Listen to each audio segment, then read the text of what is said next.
Today on the official Marvel podcast, we are celebrating the 60th anniversary of the Black Panther. So join us as we explore the history and legacy of T'Challa, Shuri, and the incredible world of Wakanda in a roundtable discussion with some of the most influential Black Panther comics creators. We'll hear from Taurin Clarke, Dennis Cowan, Alitha Martinez, and Christopher Priest to mark this milestone and honor the enduring impact the Black Panther has left on the Marvel Universe. He's this ruler of a sovereign nation. He's an incredibly powerful person. He could give a crap about us and our rules or the truth, justice, or the American way. He doesn't care about any of that. He cares about Wakanda, and that really struck me. It's like this guy, he cares about the block that his house lives on. He cares about his neighborhood, and that's what he's committed to. I'm Langston Belton. And I'm Evan Narcissus. And this is the official Marvel podcast.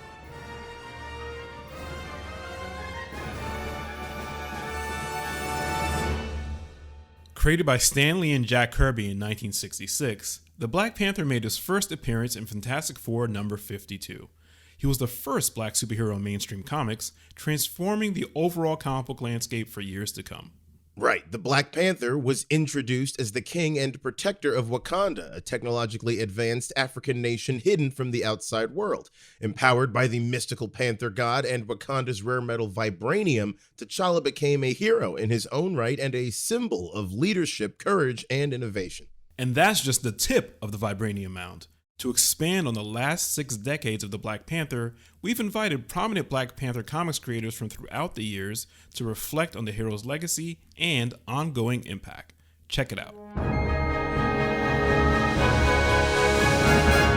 2026 is the 60th anniversary of the first appearance of the Black Panther and of Wakanda. I'm joined today by, honestly, an amazing group of creators who've worked on one of the Marvel Universe's most important characters. We have gathered with us today Christopher Priest, Dennis Cowan, Taurin Clarke, and Alitha Martinez, all of whom have worked on Black Panther and affiliated Wakanda stories in some capacity. So I just want to start off by having everybody introduce yourselves, tell us who you are, what you do, and share your connection to the Black Panther. Hi, I'm Christopher Priest. I am a writer and former editor for Marvel and DC Comics. I've been around for about 127 years and have, over the years, have written or edited just about everything in the business, one way or the other. In 1998, I worked with Marvel Knights to do a soft reboot of The Black Panther. Hello, my name is Dennis Cowan. I'm an artist, creator, animation producer, just a lot of years of doing comic books and, a lot of stories, including some of my favorites with that character. So that's who I am. I am Taurin Clarke. I am nowhere near as storied as these guys. This is my 6th year in comics, cover artist. I have done, just like everyone else here, probably almost every hero that I've wanted to. Had a stint on Black Panther 2 or 3 years ago with Eve Ewing and Chris Allen. That was incredible. I was a cover artist on that, and I've drawn T'Challa, I don't know, hundreds of times. Hello, my name is Alitha Martinez. I'm a comic book artist. I work for Marvel and DC Comics. I started working with the Black Panther at the beginning of my career 20 years ago with Christopher Priest's run, working in conjunction with Mark Texeira. And ever since, I have been returning to Wakanda periodically. You guys have all contributed to the evolution of Black Panther over the years, but I want to continue the conversation with a personal question. What does the Black Panther mean to you, and how has it inspired you personally? Alitha, let's start with you. It's interesting, my journey with old Black Panther. He's like, I keep revisiting Wakanda for short stints and then running off very quickly. But my longest was with drawing World of Wakanda, and that was quite interesting. But I did not know Black Panther existed until Christopher Priest's book, basically, because they did not have that in Curacao when I was a child. So my first comic book that I ever saw was an ash can of Spider-Man. That's literally what told me that, oh no, this thing that I keep hiding from people and getting punished for doing, words and pictures exists. All I have to do is get to America. And then I get to draw this thing all these years later, and Black Panther included in that. And I got to see that shift where he became culturally important to everyone in America. And it was so subtle, but so powerful that I'm so very grateful to be a part of that. Yeah, so You grew up abroad. Was there anything in particular that you were able to dial into when you were drawing the World of Wakanda story that you worked on with Roxane Gay? What were you really excited to bring to life with the Dora Milaje or Wakanda as an environment itself? Was there something that like really energized you in terms of doing that project? Oh, yes. The first time I saw it, I had questions. And then I get to this book, and I first see Brian Stelfreed's work with the main book of Black Panther. And then they're wearing metal braziers and loincloths. So I said, no, we can't do this. I read it, it said they're from 7 different tribes. So I hit the books, I hit the research. I started looking for different tribes, different influences, the clay in the hair, the different size ladies, the head wraps, all of these things. Let's put on all the clothing and the colors and the different things from Africa, the identification from there. So I think I brought my ability to do that kind of research. And now you've left a mark on the visual language of the character, which, you know, the artists amongst us, Dennis and Taurin, have done as well. Dennis, you go way back with this character. Your first work that I can remember was that 1988 Black Panther miniseries with Peter Gillis. Can you talk about where you were professionally at that time and why doing that book was so important to you? It was like 1980s, and I had just done Luke Cage Power Man. I think I was doing that. This was like my next assignment that I requested after doing that stuff. So I did this miniseries. I pitched it to Jim Shooter. Peter Gillis and I first got together because he was a writer. I knew him, nice guy. And then I pitched him my idea about doing this thing where we put the Black Panther in South Africa, because at this time, apartheid was hot and heavy. Nelson Mandela was still in jail. All this stuff was happening. And I'm like, well, if we ain't talking about that, we ain't talking about anything. You got approved for a 4-issue miniseries.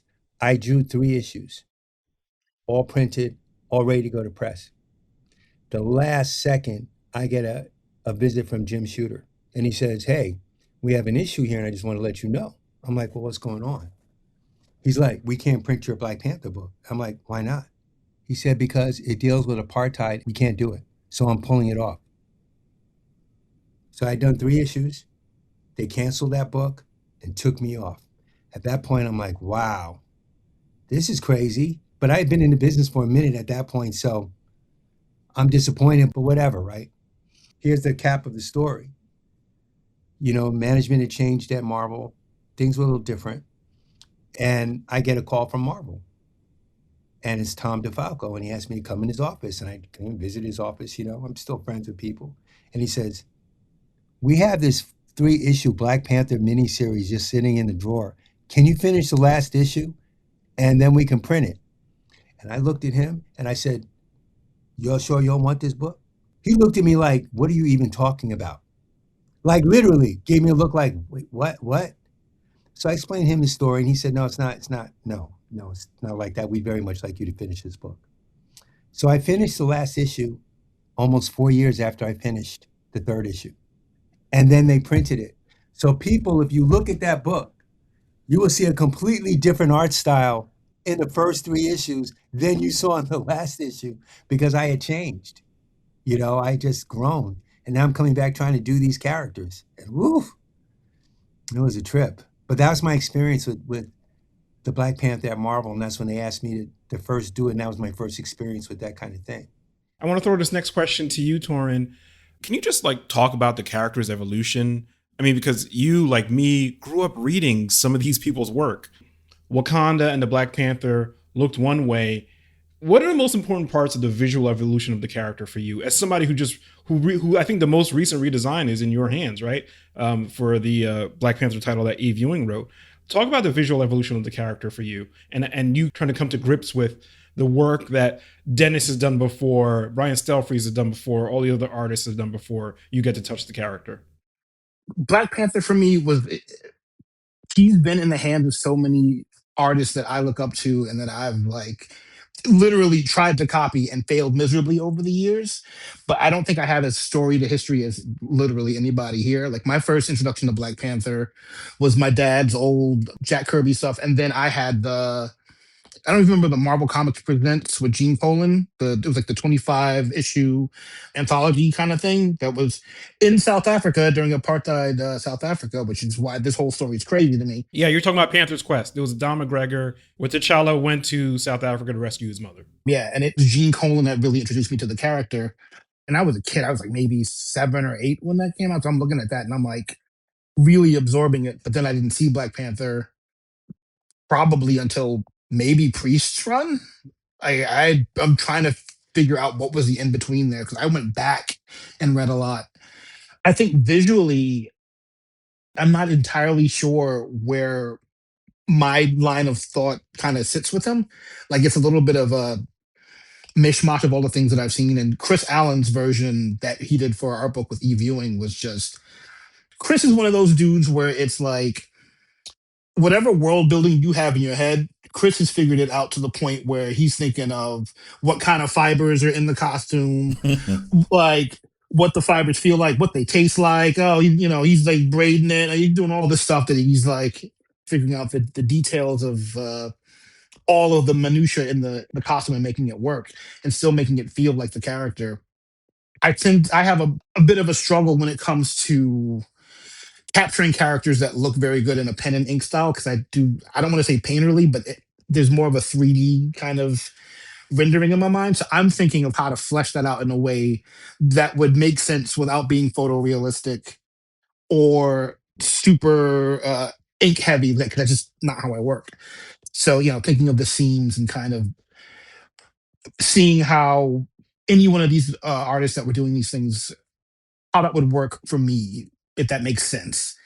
I mean, yeah, I've been lucky enough to write Black Panther stories a few times as well.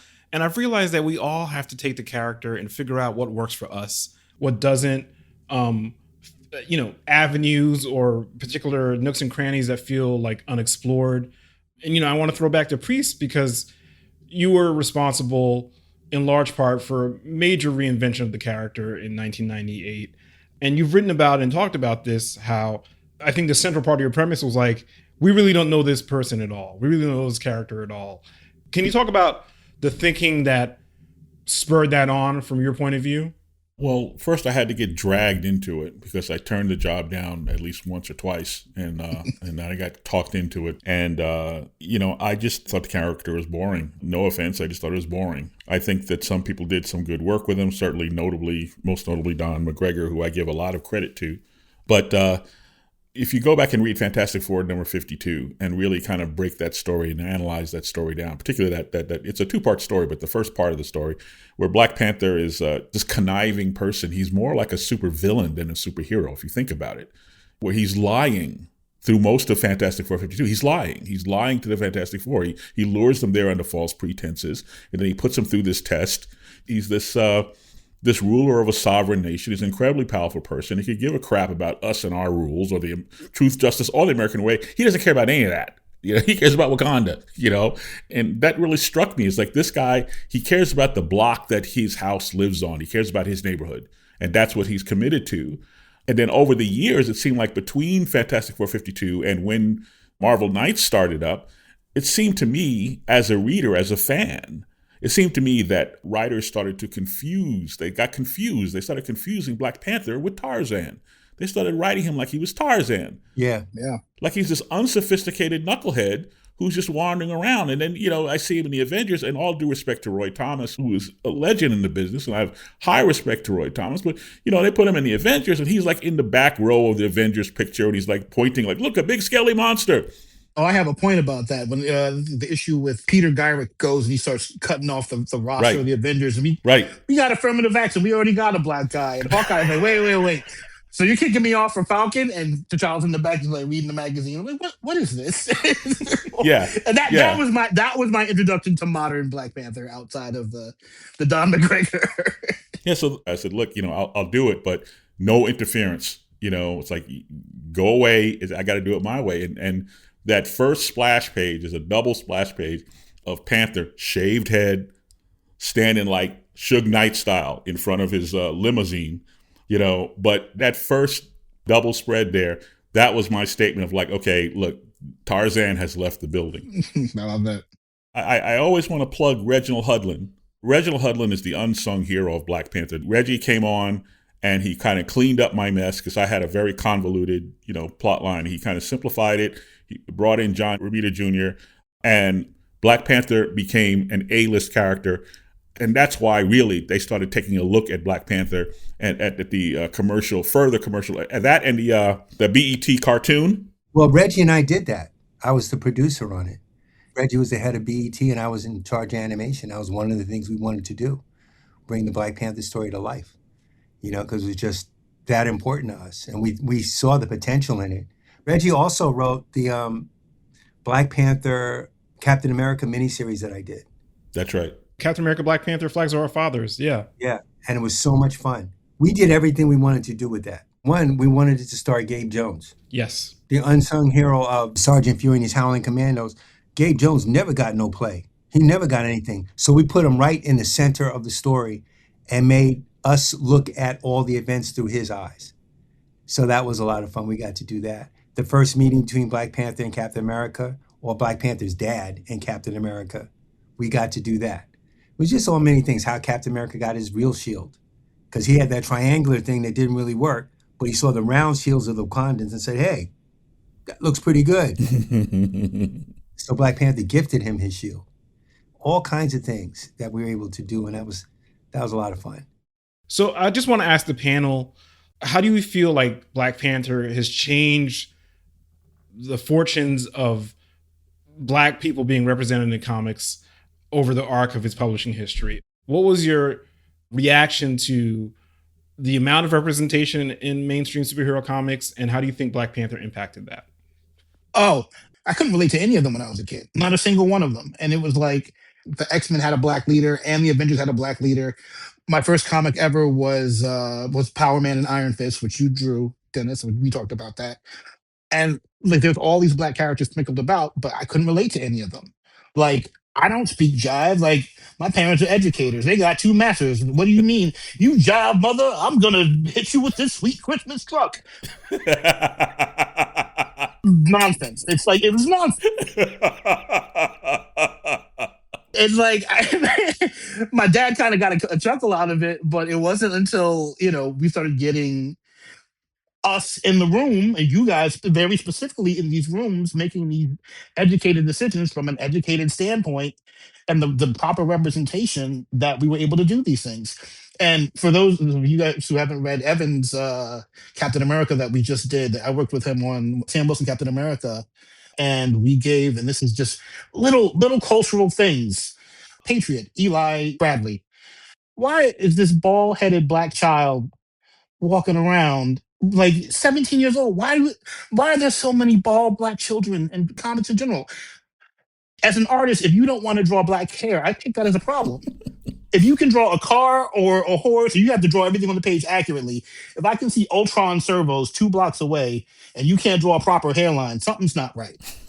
So having people in the room to be like, nah, they would be calling him Peanut and smacking him in the back of the head. Like, you have to have the proper look and proper voices for these characters. Like, everyone can't have the same kind of voice. Well, back in the 80s and the 70s, it was kind of like, well, if you're a Black character, then, you need to have this particular speech pattern. And I took a lot of criticism for not giving the Falcon. The Falcon was a social worker. And to be a social worker in New York City, you have to have an MSW. You have to have a master's in social work, which you cannot get by being illiterate. So when I would see this stuff in comics, it would send me into a rage, because I was like, look, if you're not sure, just come down the hall and ask me. I mean, you don't have to guess. There's a Black guy that works here. But it would just bug me. Like, if you had a question about culture, don't be afraid. Just ask somebody if you don't know, I want to say too, in that kind of area of being able to ask and discuss, I do feel like for our generation, our editors have been really good about taking that feedback and being like, this person wouldn't speak this way, this person wouldn't dress this way. So I think that, to bring it back to the original point, was like, from the cultural impact of Black Panther, you can kind of have these conversations where, hey, everybody, this guy wouldn't dress like this, he wouldn't talk like that. And that definitely helps and inspires people like me to go, okay, how can I shift this even more when the next generation shows up, which is always the goal. Yeah, and speaking of generations, where like this is a multi-generational conversation we're having, right? And like I want to talk about Wakanda as a fictional construct because, it starts from Stan Lee and Jack Kirby, who are obviously not black men. But one of the things that happens is you have a bunch of tropes from movies and TV and pop culture of their era, and then it slowly transforms over the decades. We're like 60 years in now, right? I want to talk about like what about Wakanda feels important to you? What about it feels like it resonates globally? And the things that you feel like you are able to feed into this continually evolving environment. Alitha, what about you? You were drawing Wakanda and World of Wakanda. The story that you worked on most deeply was from the viewpoint of Dora Milaje. How did you try to imagine Wakanda visually? And what about it excited you to be able to touch that kind of environment? Like I touched on earlier, being able to clarify it, just to ground things a little bit so they're not quite so fantastical that they seem to defy belief. So that was like a big touch point for me, especially coming into comics. Is it was a woman and the first one drawing these type of books, that there's a lack of truly what women are within comics, and especially women of color. So here you have a chance to put something else into the character, a little bit more nuance, a little more subtlety, a little more, what would a woman do from this perspective? In a sense, I cannot write the story, but I can show you visually, yeah, you'll make certain choices. And all of that was important to the characters. One of the things that I loved about the story that you and Roxanne did was there was so much tenderness, like, in the relationships between the Doras. They were really sisters in arms, right? They had to take care of each other, but also the defiance, like, yeah, T'Challa may be their king, but that doesn't mean they believe that everything he does is right or correct. Like they challenged him. And I love that aspect of that story. So thank you for that. And I think the perspective that you just talked about, like being misunderstood or misrepresented, was something that you felt like, hey, we can add this layer to this fiction as well. For me, like, Wakanda is also really personal to me because I come from a Haitian background. For those who may not know, it was the first free Black republic. They dismissed the oppressors from France, from the island. And the idea that like this is a symbol of resistance and self-determination. In my life, that was like a historical thing that I could lean on when I got my turn to touch these stories. And Wakanda, I think, represents that for a lot of people who encounter fiction before real history, right? And you can read a Black Panther story, you can read a story centered on Wakanda and think, oh, wow, that's really something. And then to learn that it actually has precedent in the real world, not just in Haiti, across African nations all around the world, I think that's really, really meaningful. Does anybody else like have similar experiences or thoughts? What I liked the most about Wakanda was just that it was a plurality, that the people, the population there, they weren't all one thing. So when I saw it in the film, what Ryan Coogler did in the film, where we get that first glimpse of Wakanda, we get to the tribal challenge and you get that first glimpse of that huge cliff face and you see all those different people and all the different tribal outfits, you realize that, okay, Wakanda is a very diverse place with a very diverse number of tribes and different traditions and stuff like that, all held together in tension and in unity through the order of the Dora Milaje. That was like a brilliant idea of T'Chaka, of Panther's dad, to avoid the same sort of conflicts that you see in the Congo and in Sudan and places like that, where they just went, okay, we're going to hold all this in tension, and we're going to have you send these representatives from all the different tribes and they are going to serve in this particular way. So being able to go, all right, we can go up in the mountains and there's snow. We can go down in the valley and in the desert. There's caves. There's all kind of like whatever you want is there. And I thought that was like eye-opening, that we weren't just this like, okay, here's the Black people and they behave this way. We're talking about the movie and the emotional impact it has. So I want to throw a question to the panel. Has there been a Black Panther comic that's made you emotional in the same way that the movie has? Because, the movies draw from the comics. I can start. It's actually not in a Black Panther comic. It's in Ironheart, written by Eve Ewing. She had this storyline where Riri Williams, Ironheart, is in an adventure in Wakanda and she's met Shuri and they're kind of butting heads, right? They're both Black girl super geniuses and they're not really getting along. But this attack happens on a location in Wakanda, and they're rescuing people.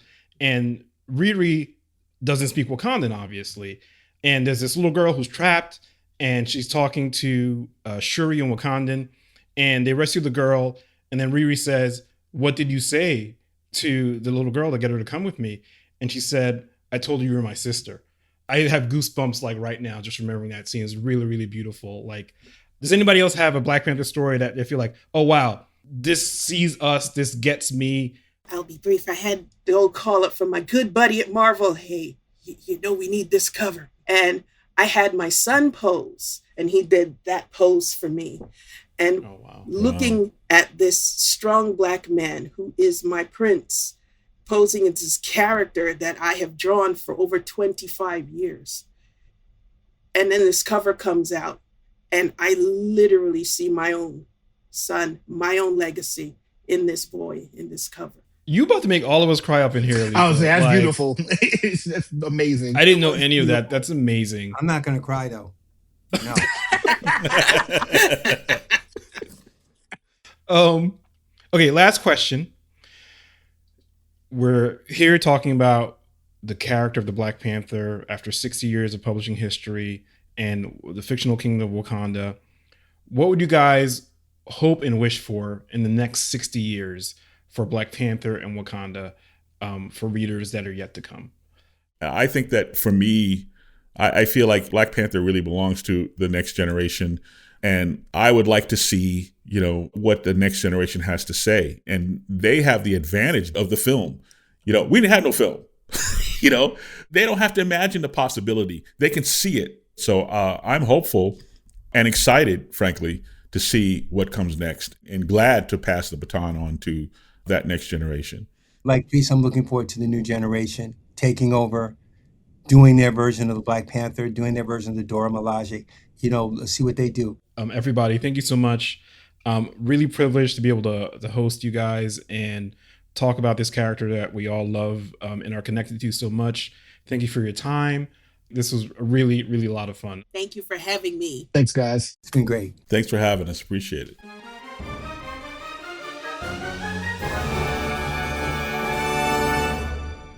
As we celebrate the 60th anniversary of Black Panther, we want to acknowledge T'Challa's presence on the big screen. It's been 10 years since the King of Wakanda made his cinematic debut in Marvel Studios' Captain America: Civil War, and that was just the opening act. When Marvel Studios' Black Panther was released in 2018, the cultural impact was seismic. The stunning Afrofuturism of Wakanda, the Oscar-winning costumes, music, and production design, the jaw-dropping action sequences, all of these factors combined with remarkable performances secured a place in cinema history for the film. And yet, it's the quieter character moments that leave the most lasting impact. For instance, take this scene between T'Challa, played by Chadwick Boseman, and his younger sister Shuri, played by Letitia Wright.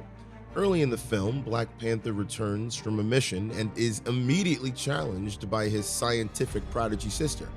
On the surface, it's a great scene of sibling rivalry, but Shuri also delivers some advice we could all take to heart. How many times do I have to teach you? Just because something works doesn't mean that it cannot be improved. You are teaching me. What do you know? More than you. Marvel Studios' Captain America: Civil War and Marvel Studios' Black Panther are available to stream on Disney+.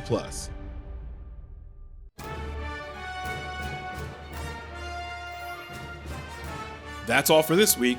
If you're eager for more Black Panther, check out the History of Marvel Comics Black Panther podcast. It features even more insights from Black Panther creators like Don McGregor, Reginald Hudlin, Ta-Nehisi Coates, and so many more. And be sure to pick up a copy of the Black Panther 60th Anniversary Special, issue number 1 today. It not only features brand new Black Panther stories, but it also features a story from our very own velvety-voiced Evan Narciss. Yes. Yeah, Langston, it was a ton of fun to be able to contribute to this special. Like, I wrote a story featuring one of my favorite Black Panther characters, and the other creators have great chapters focusing on Black Panther's relationships with key figures across the Marvel Universe. It's really, really great, and it's a great, like, acknowledgement for how important this character is, like, to the Marvel Universe as we know it right now.